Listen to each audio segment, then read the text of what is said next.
dumarating pala. Hindi ko naiwasan, kami biglang nagkabangaan. Nang magkamalay ay nasa ospital na ako. Inasikaso ng doktor na pili ng nanay ko. Biglang-bigla na lang ang nurse andyan, at para kong nakita anghel sa ganda. Kahit nagdi-delirio, itong nasabi ko sa kanya.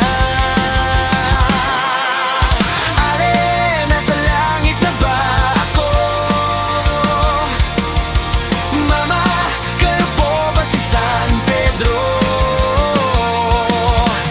O lang nga sa akin kung ako'y deadpool na, basta't ikaw ang lagi kong kasama. Kaya ale, nasa langit na nga ako.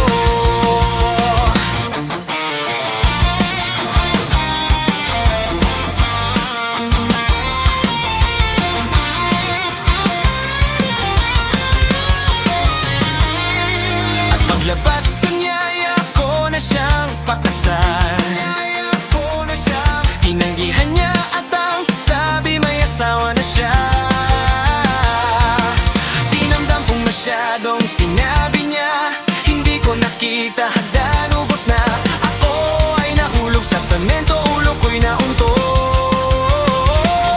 Nang magkamalay ay naroon na naman ako.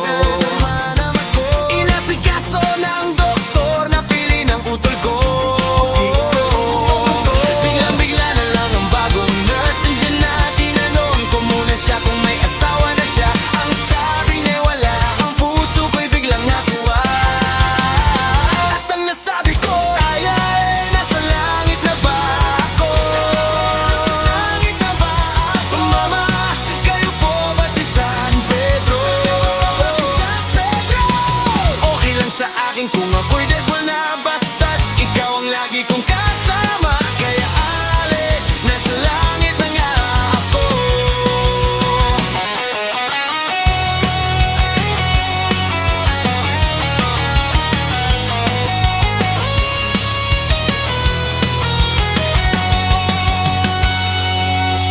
Ale, nasa langit na ba ako?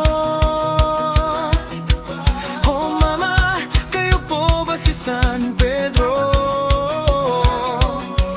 Okay lang sa akin kung ako'y deadpool na, basta't ikaw ang lagi kong kasama.